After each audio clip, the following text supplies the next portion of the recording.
ہم یہ عہد کرتے ہیں بار الہ کہ ہم ذکر و اذکار کی جو کیفیت رمضان میں تھی، رمضان کے بعد بھی ہم اپنی زبانوں کو تیری یاد سے تر رکھیں گے۔ نبی اکرم صلی اللہ علیہ وسلم کی یہ نصیحت نہیں بھولیں گے، لا یزال لسانک رطبا من ذکر اللہ، تمہاری زبان اللہ رب العزت کے یاد سے ہمیشہ تر رہے۔ فرمایا وَإِن ذَكَرَنِي فِي نَفْسِهِ ذَكَرْتُ فِي نَفْسِي، اپنے دل میں یاد کرتا ہے تو میں اس کو اپنے دل میں یاد کرتا ہوں۔ وَإِن ذَكَرْتُ فِي مَلَئٍ خَيْرٍ مِّنْهُمْ، اگر وہ کسی مجلس میں یاد کرتا ہے مجھ کو تو میں اس سے اچھی مجلس میں اس کو فرشتوں کی مجلس میں یاد کرتا ہوں۔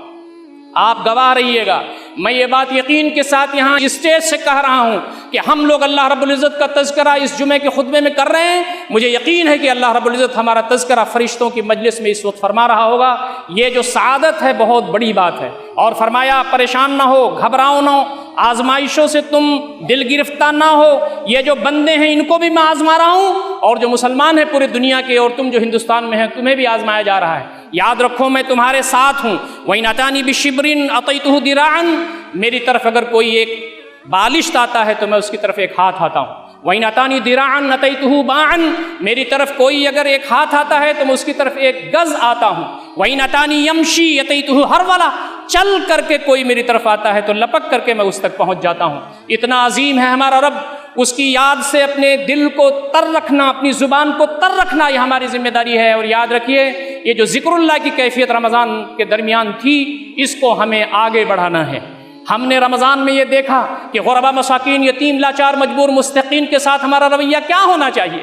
ہم جب افطار کے وقت چلچلاتی دھوپ میں آدمی جب ایک دو جگہ کہیں چلا جاتا ہے اس کی زبان پھنسنے لگتی ہے، بار الہ جب ہم افطار کے لیے بیٹھے تو ہم کو یہ پتا چلا کہ دنیا میں بھوکے بھی لوگ ہوتے ہیں، ہم کو یہ پتا چلا کہ دنیا میں لوگ پیاسے بھی ہوتے ہیں، ہم کو یہ پتا چلا کہ بار الہ پانی سے زیادہ کوئی تیری نعمت اس سے بڑی ہو نہیں سکتی۔ اور ہم نے یہ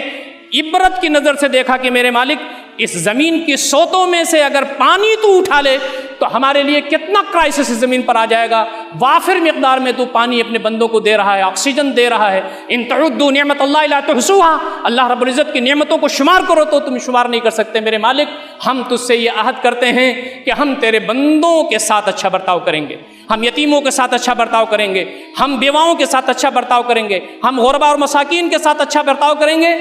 دوستوں اور بزرگوں، اپنی جو حالت ہے اس پر شکر ادا کیجیے، اللہ تعالیٰ نے کروڑوں لوگوں سے زیادہ ہم کو بہتر بنایا ہے۔ آج بہت سارے ایسے لوگ ہیں جن کو کھانا میسر نہیں ہے، بہت سارے ایسے لوگ ہیں جو کوڑے میں سے چن کر کے کھانا کھا رہے ہیں، بہت سارے ایسے لوگ ہیں جن کو کپڑا میسر نہیں ہے، چپل میسر نہیں ہے، بہت سارے لوگ ایسے ہیں ماں باپ جو بلکتے ہیں اپنے بچوں کی خواہشات نہیں پوری کر سکتے، ان کو کھانے کی چیزیں لا کر نہیں دے سکتے، ان کو کپڑا نیا بنا کر کے نہیں دے سکتے، جوتا اور چپل ان کو نہیں دے سکتے۔ اللہ تعالیٰ نے کروڑوں لوگوں سے بہتر ہمیں بنایا ہے، اس نعمت کی قدر کیجئے۔ سرخاب کا پر ہمارے اوپر نہیں لگا تھا کہ اللہ رب العزت ہمیں غریب نہیں بنایا، اللہ تعالیٰ ہمیں بھیک مانگنے والا بنا سکتا تھا، جھگی اور جھوپڑی میں رہنے والا بنا سکتا تھا، فٹ پاتھ پر رات میں سونے والا بنا سکتا تھا، لوگوں کے سامنے ہاتھ پھیلانے والا بنا سکتا تھا، لیکن اللہ رب العزت کا کرم، اس کی عنایت، اس کی نوازش یہ ہے کہ اس نے ہم تمام کو کھاتا پیتا بنایا۔ ہم دوسروں کی مدد کر سکتے ہیں، ہم یہ عہد یہ کرتے ہیں بار الہ کہ رمضان گزر جائے گا، ہم تیرے بندوں کو اس لیے نہیں بھولیں گے کہ جب کسی بندے کو پانی پلانے ہم پہنچتے ہیں،